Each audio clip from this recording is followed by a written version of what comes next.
बहुत ही प्यारी सत्य घटना, पूरी ज़रूर सुनिएगा।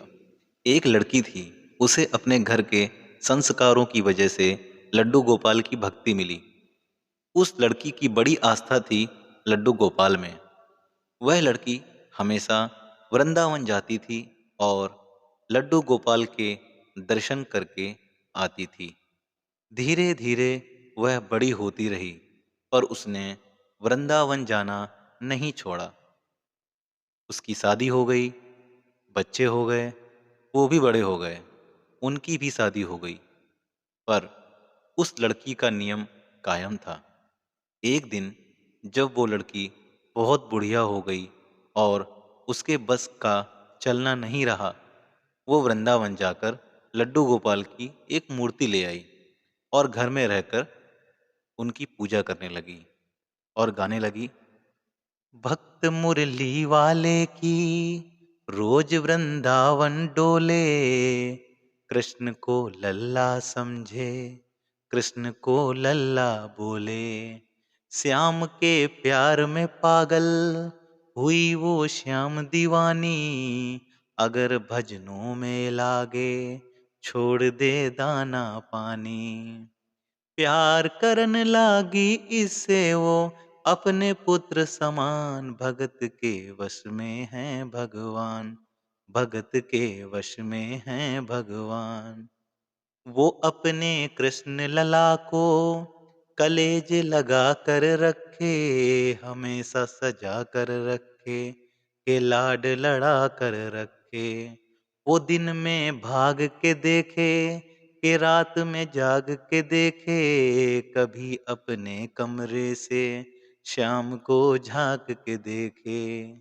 अपनी जान से ज्यादा रखती अपने लला का ध्यान, भगत के वश में है भगवान। एक दिन पूजा करने के बाद उस बुढ़िया ने अपनी बहू से कहा कि बहू, इस मूर्ति को अंदर वाले कमरे में रख दे। बहू उस मूर्ति को लेकर अंदर गई, पर गलती से वह मूर्ति छूट गई। बड़ी जोर की आवाज हुई। बुढ़िया घबराई सी चिल्लाई, क्या हुआ बहू? बहू बोली, कुछ नहीं माँ जी, केवल मूर्ति गिर गई है। यह सुनकर बुढ़िया जोर जोर से रोने लगी। वह रो रो कर यही चिल्लाए जा रही थी कि कोई जाओ और जाकर डॉक्टर को बुलवाओ, मेरे लड्डू गोपाल को चोट लग गई है, मेरे लड्डू गोपाल को चोट लग गई है। देखो ममता की माया कैसी है। बना पीतल से मैया ये तेरा श्याम सलोना, बड़ा बेजान है ये जैसे मिट्टी का खिलौना। सारी दुनिया में ढूंढो वहम की दवा नहीं है, चोट पीतल को आए ऐसा तो हुआ नहीं है। केवल तेरी ममता है ये मूर्ति है बेजान, भगत के वश में है भगवान, भगत के वश में है भगवान। तो ये बूढ़ी माँ की श्रद्धा थी। तो पहले तो बहू ने सोचा कि बुढ़िया नाटक कर रही है, पर जब काफी देर हो जाने के बाद भी वह चुप नहीं हुई, तो बहू को लगा कि बुढ़िया पागल हो गई है। अक्सर बुढ़ापे में लोग सठिया जाते हैं।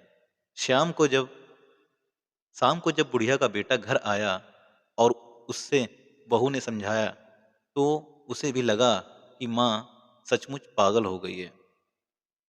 भला मूर्ति के लिए भी कोई डॉक्टर आता है? फिर उसे अपने बच्चों का ख्याल आया और उसने निश्चय किया कि माँ को पागल खाने भेजना पड़ेगा, नहीं तो माँ के पागलपन का असर मेरे बच्चों पर भी पड़ सकता है। वहाँ पास में ही एक समझदार आदमी रहता था। जब उसके कानों तक यह बात पहुंची, तो उसने उस माँ के बेटे को बुलाया और उसे समझाया कि देखो बेटा, बुढ़ापा और बचपन दोनों एक जैसे होते हैं। जो आदतें बचपन में होती हैं वो ही बुढ़ापे में। तू एक काम कर जा और एक डॉक्टर को बुला ला। उसे पहले से समझा दियो कि तुझे एक मूर्ति का चेकअप करना है और बाद में यह बोलना है कि मूर्ति तो खत्म हो गई है और उसमें अब जान बाकी नहीं है। जब उसे पैसे मिलेंगे तो भला उसे क्या दिक्कत होगी यह कहने में कि मूर्ति में जान नहीं है। इस तरह तुम्हारी माँ को पागल खाने भी नहीं जाना पड़ेगा और उसकी जिद भी पूरी हो जाएगी। बेटे को उस आदमी की बात समझ में आ गई। वो गया डॉक्टर के पास और जैसा उस आदमी ने बताया था एक डॉक्टर को समझा दिया। डॉक्टर भी राजी हो गया क्योंकि उसको पैसे मिलने थे। अगले दिन डॉक्टर उस बुढ़िया के घर गया और घर में घुसते ही बोला, अरे बुढ़िया, कहाँ है तेरे लड्डू गोपाल? बुढ़िया ने मूर्ति को दिखाते हुए कहा, आओ डॉक्टर साहब, आओ देखना जरा क्या हो गया मेरे लड्डू गोपाल को।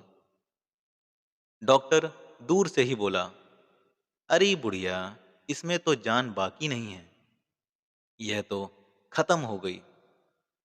बुढ़िया को गुस्सा आ गया। बुढ़िया ने डॉक्टर से पूछा, क्यों रे डॉक्टर, कितने साल हो गए तुझे डॉक्टरी करते हुए?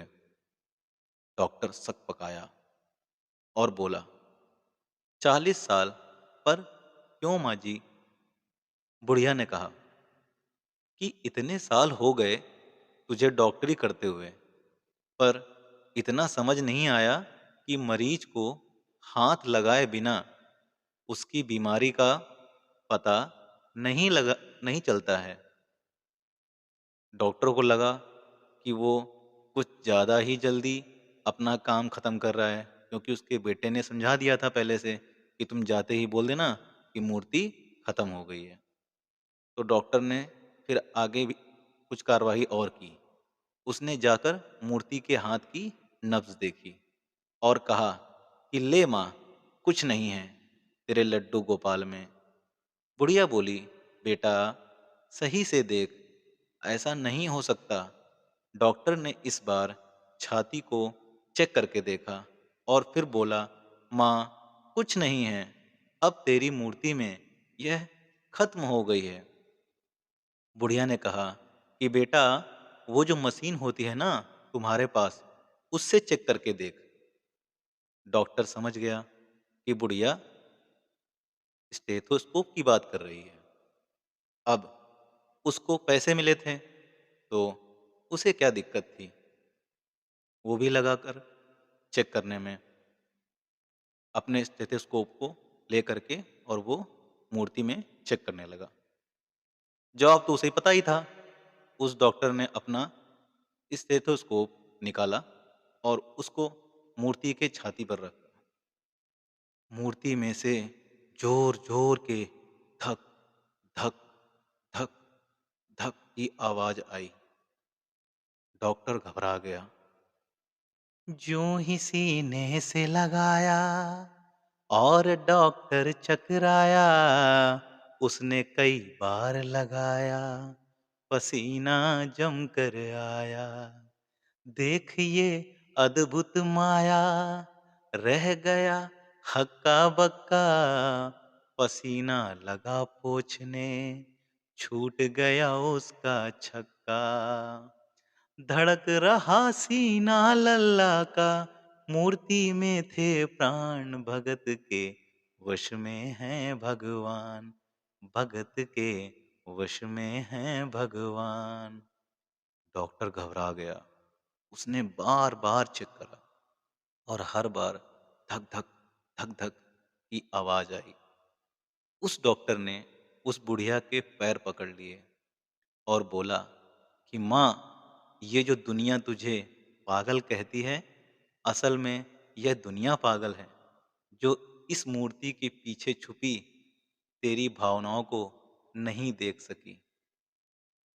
क्या हुआ? डॉक्टर ने बोला माँ से, माँ से मिलने की खातिर ये लल्ला मचल गया था, तुम्हारी गोद में आने जरा सा उछल गया था। तू इसको गोद में ले ले, लाल मुस्काने लगेगा, गोद में खुद भी नाचे, तुम्हें भी नचाने लगेगा।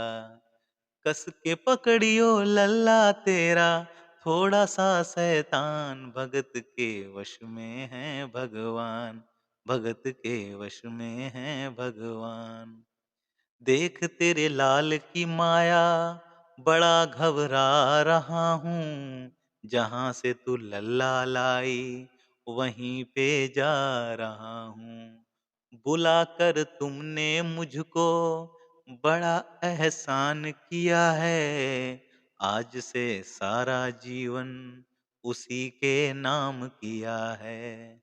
एक एहसान कर दे, तेरे लल्ला से कह दे, वहीं वृंदावन में माँ ये डॉक्टर प्राण दे दे।